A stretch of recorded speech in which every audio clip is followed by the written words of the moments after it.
Friends, welcome to my channel. Uttara Karnataka recipe ನೋಡಕತ್ತಂತ ಎಲ್ಲ ನನ್ನ ಅಕ್ಕ ತಂಗಿಯರಿಗೂ ನಿಮ್ಮ ಮನೆ ಮಗಳಾದ ಲಕ್ಷ್ಮಿ ಆರ್ ಮಾಡುವ ನಮಸ್ಕಾರಗಳು ಫ್ರೆಂಡ್ಸ್. ಇವತ್ತಿನ ರೆಸಿಪಿ ಏನು ತೊಗೊಂಬಂದಿನಂದ್ರೆ ನಾನು ಕೊಬ್ಬರಿ ಚಟ್ನಿ ಒಂದು ಡಿಫ್ರೆಂಟ್ ಆಗಿ ಮಾಡೋದು ಹೇಳ್ಕೊಡ್ತೀನಿ, ನೋಡ್ಕೊಂಬಂದು. ಈ ಡಿಫ್ರೆಂಟ್ ಚಟ್ನಿಗೆ ಏನು ವಿಶೇಷ ಬೇರೆ ಏನು ಇಂಗ್ರೀಡಿಯೆಂಟ್ಸ್ ಆ್ಯಡ್ ಮಾಡ್ತಾರಂದ್ರೆ ಹೋಟೆಲ್ ರೀತಿ ಚಟ್ನಿ. ಕೊಬ್ಬರಿ ತೊಗೊಂಡಿನ್ರಿ, ಒಂದು ಹೋಳು ಕೊಬ್ಬರಿ, ಹಸಿ ಮೆಣಸಿಕಾಯಿ, ಆಮೇಲೆ ಅರ್ಧ ಭಾಗ ಈರುಳ್ಳಿ, ಹುಣಸೆ ಹಣ್ಣು, ಪುಟಾಣಿ, ಶೇಂಗಾ ಹುರಿದು ಬಿಟ್ಟು ಶೇಂಗಾ ಸಪ್ಪಿ ಸುಲ್ದು ಇಟ್ಕೊಂಡಿನಿ. ಆಮೇಲೆ ಕರಿಬೇವು, ಕೊತ್ತಂಬರಿ, ಆಮೇಲೆ ಶುಂಠಿ ಬೆಳ್ಳುಳ್ಳಿ ಪೇಸ್ಟು, ಶುಂಠಿ ಬೆಳ್ಳುಳ್ಳಿ ಹಾಕ್ರಿ. ಆಮೇಲೆ ಕಡಲೆಬೇಳೆ, ಉದ್ದಿನಬೇಳೆ ಒಗ್ಗರಣೆ. ಈಗ ಹೇಗೆ ಮಾಡೋದಂತ ನೋಡ್ಕೊಂಬನ್ನಿ. ಏನು ಮಾಡ್ತೀನಂದ್ರೆ ನಾನು ಮೊದಲೇದಾಗಿ ಹಸಿ ಮೆಣಸಿಕಾಯಿ ಹುರ್ಕೋತೀನಿ ಎಣ್ಣೆಗೆ. ಶೇಂಗಾ ಹುರಿದು ಸಪ್ಪಿ ಸುಲ್ದು ಇಟ್ಕೊಂಡಿನಿ, ಅದೇನು ಹುರಿಯೋದು ನೆಸೆಸಿಟಿ ಇಲ್ಲ. ಇವಾಗ ಹಸಿ ಮೆಣಸಿಕಾಯಿ ಅಷ್ಟೇ ಹುರ್ಕೋತೀನಿ ರೀ. ಖಾರಕ್ಕೆ ಬೇಕಾಗಷ್ಟು ಹಸಿ ಮೆಣಸಿಕಾಯಿ ಹಾಕೋತೀನಿ. ನಾನು 3 ಮೆಣಸಿಕಾಯಿ ತೊಗೊಂಡಿನಿ. ನೀವು ಕೊಬ್ಬರಿ ಎಷ್ಟು ತೊಗೊಂಡಿರ್ತೀರಿ, ನೀವು ಖಾರ ಎಷ್ಟು ತಿಂತೀರಿ ಅಷ್ಟು ನೋಡಿ ಹಾಕಿ. ನಾನು ಕೊಬ್ಬರಿ ಸ್ವಲ್ಪ ತೊಗೊಂಡಿದ್ಕೆ 3 ಮೆಣಸಿಕಾಯಿ ಹಾಕ್ಲಿಕ್ಕತ್ತೀನಿ. ಈಗ ಎಣ್ಣೆ ಹಾಕಿ ಹುರ್ಕೋರಿ.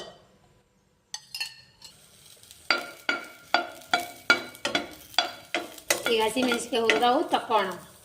ಹಾಕೋತಿದ್ದೀನಿ ಹಸಿ ಕೊಬ್ಬರಿ, ಆಮೇಲೆ ಪುಟಾಣಿ, ಶೇಂಗಾ ಹುರಿದು ಸಪ್ಪಿ ಸುಲ್ದು ಇಟ್ಕೊಂಡಿನಿ. ಶೇಂಗಾ ಚೆನ್ನಾಗಿ ಹುರಿದ್ಬಿಟ್ಟು, ಆಮೇಲೆ ಈರುಳ್ಳಿ, ಇಷ್ಟು ಈರುಳ್ಳಿ ಹಾಕಿ, ಇಷ್ಟು ಹುಣಸೆ ಹಣ್ಣು ಹಾಕಿ, ಆಮೇಲೆ ಕೊತ್ತಂಬರಿ ಹಾಕಿ, ಆಮೇಲೆ ಹಸಿ ಮೆಣಸಿಕಾಯಿ ಹಾಕಿ ಹುರಿದಿರುವಾಗ ನೋಡಿರಿ. ಹುರಿದಿರುವಂಥ ಹಸಿ ಮೆಣಸಿಕಾಯಿ ಹಾಕ್ತಾ ಇದ್ದೀನಿ. ಕಲ್ಲುಪ್ಪು ಹಾಕಿ ರುಬ್ಬಿ. ನೀವು ಉಪ್ಪು ಯಾವುದಾದ್ರೂ ಹಾಕಿ, ನಾನು ಕಲ್ಲುಪ್ಪು ಹಾಕ್ತಾ ಇದ್ದೀನಿ. ಉಪ್ಪು, ಕಲ್ಲುಪ್ಪು, ಆಮೇಲೆ ಸ್ವಲ್ಪ ಜೀರಿಗೆ ಹಾಕಿ, ಸ್ವಲ್ಪ ಜೀರಿಗೆ. ಇವಾಗ ರುಬ್ಬೋಣ. ಇವಾಗ ನೋಡಿ 4 ಸ್ಪೂನ್ ಎಣ್ಣೆ ಹಾಕಿದ್ದೀನಿ. ಈಗ ಜೀರಿಗೆ ಸಾಸಿವೆ ಹಾಕೋಣ.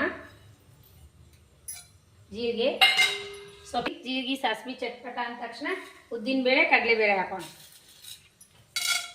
ಕಡಲೆಬೇಳೆ, ಉದ್ದಿನಬೇಳೆ, ಒಂದೆರಡು ಮೆಣಸಿಕಾಯಿ ಹಾಕೋಣ, 2 ಮೆಣಸಿಕಾಯಿ, ಆಮೇಲೆ ಇಷ್ಟು ಕರಿಬೇವು, ಆಮೇಲೆ ಒಂದು ಚಿಟಿಕೆ ಇಂಗು, ಪುಡಿ ಇಂಗು ಹೋಗ್ತಾ ಇದ್ದೀನಿ. ಇವಾಗ ಗ್ಯಾಸ್ ಬಂದ್ ಮಾಡಿ ಕೊಬ್ಬರಿ ಚಟ್ನಿ ಇದಕ್ಕೆ ಹಾಕಿ ಸ್ವಲ್ಪ ಹೊತ್ತು ಕಲಿಸ್ಕೊಂಬಿಡೋಣ. ತಣ್ಣಗಾದ್ಮೇಲೆ ಹಾಕಬೇಕು. ಚಟ್ನಿ ಈ ರೀತಿ ರುಬ್ಕೊಂಡಿನಿ. ಗ್ಯಾಸ್ ಮೇಗಿಂದು ಇಳಿಸಿದ್ದೀನಿ ನಾನು. ಇಳಿಸ್ಬಿಟ್ಟು ತಣ್ಣಗಾದ್ಮೇಲೆ ಹಾಕ್ಬೇಕು ಚಟ್ನಿ, ಮೊದಲೇ ಹಾಕಬಾರ್ದ್ರಿ. ಇವಾಗ ಎಷ್ಟು ಬೇಕಷ್ಟು ನೀರು ಬೇಕಾದಷ್ಟು ಹಾಕೋಬೇಕು. ಸ್ವಲ್ಪ ಹಾಕ್ತಾ ಇದ್ದೀನಿ ನೀರು, ಕಲಿಸ್ಕೊಂಡ್ಬಿಡೋಣ. ನೋಡ್ರಿ, ಮಸ್ತಾಗೆ ರೆಡಿ ಆಯಿತು ಕೊಬ್ಬರಿ ಚಟ್ನಿ. ಪಲಾವ್ ಜೊತೆ ಮಾಡ್ಕೊಂಡಿನಿ ನಾನು. ನೀವು ದೋಸೆ, ಇಡ್ಲಿ, ಪಡ್ಡು ಜೊತೆ ಮಾಡ್ಕೊಂಡು ತಿನ್ಬೋದು. ನಾವು ದೋಸೆ ಜೊತೆನೂ ಹೀಗೆ ಮಾಡ್ತೀವಿ. ಪಡ್ಡು, ಇಡ್ಲಿ ಜೊತೆ ಸೂಪರ್, ಚಪಾತಿ ಜೊತೆ ತಿಂದ್ರೆ ಮಸ್ತ್ ಆಗುತ್ತೆ, ಪುರಿ ಜೊತೆ ತಿಂದ್ರೆ ಮಸ್ತ್ ಆಗ್ತದೆ. ನಾನು ಪಲಾವ್ ಮಾಡೀನಿ, ಪಲಾವ್ ಸಂಗಟ್ ಮಾಡ್ಕೊಂಡಿನಿ.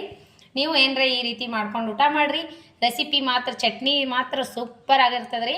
ಮಧ್ಯದಾಗ ಸಿಗುವಂಥ ಉದ್ದಿನಬೇಳೆ, ಕಡಲೆಬೇಳೆ, ಅದ್ರ ಫ್ಲೇವರ್ ಮಸ್ತ್ ಟೇಸ್ಟ್ ಆಗುತ್ತೆ. ಮಗ ತಿನ್ನೋಡು. ಚಟ್ನಿ ಸೂಪರ್ ಆಗ್ಯದ ನೋಡ್ರಿ. ಮಸ್ತ್ನಾಗೆ ಪಲಾವ್ ಜೊತೆ ಸೂಪರ್ ಕಾಂಬಿನೇಷನ್. ದೋಸೆ ಜೊತೆ, ಇಡ್ಲಿ ಜೊತೆ ಅಂತೂ ಸೂಪರ್ ಆಗತ್ತೆ ರೀ. ನೀವು ಮಾಡ್ಕೊಂಡು ಟ್ರೈ ಮಾಡಿರಿ ಒಂದ್ಸಾರಿ. ಈ ರೀತಿ ಚಟ್ನಿ ಮಾಡಿರಲಿಲ್ಲ ಅಂದ್ರೆ, ಮಾಡಿದ್ರಿ ಅಂದ್ರೆ ನಾವು ಮಾಡ್ತೀನಿ ಅಂತ ಹೇಳ್ರಿ. ನಿಮ್ಮ ಅನಿಸಿಕೆ ಅಭಿಪ್ರಾಯಗಳನ್ನು ಕಮೆಂಟ್ ಬಾಕ್ಸ್ನಲ್ಲಿ ತಪ್ಪದೆ ನನಗೆ ತಿಳಿಸಿ. ರೆಸಿಪಿ ಇಷ್ಟ ಆದ್ರೆ ಲೈಕ್ ಮಾಡಿರಿ, ಶೇರ್ ಮಾಡಿರಿ, ಸಬ್ಸ್ಕ್ರೈಬ್ ಆಗ್ರಿ. ಮಸ್ತ್ ಅಂದ್ರೆ ಮಸ್ತ್ ಆಗ್ಯದ್ರಿ. ನಾವು ಟೇಸ್ಟ್ ಮಾಡಿ ನೋಡ್ತೀವಿ, ಬನ್ನಿ ಬರ್ರಿ. ಚಟ್ನಿ ನೋಡಿ ಹೇಳೋಣ ಬನ್ನಿ. ಟೇಸ್ಟ್ ಮಾತ್ರ ಸೂಪರ್ ಆಗಿರ್ತದೆ. ಡಿಫ್ರೆಂಟ್ ಏನು ಹಾಕಿನಂದ್ರೆ ಗೊತ್ತದಲ್ರಿ. ನೀವು ಮಾಡ್ಕೊಂಡು ತಿನ್ರಿ, ನಿಮಗೆ ಇಷ್ಟ ಆಗೇ ಆಗುತ್ತೆ. ನೋಡೋಣಂತ ಚಟ್ನಿ ಸೂಪರ್ ಬಂದದ,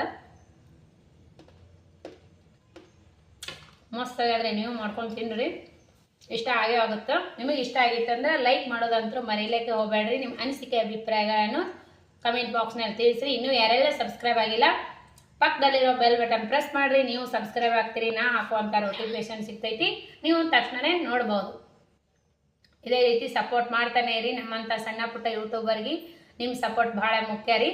ಇದೇ ರೀತಿ ಸಪೋರ್ಟ್ ಮಾಡಿರಿ. ಮತ್ತೆ ಮುಂದಿನ ರೆಸಿಪಿಯಲ್ಲಿ ಸಿಗೋಣ ಫ್ರೆಂಡ್ಸ್. ನಮಸ್ಕಾರ, ಬಾಯ್.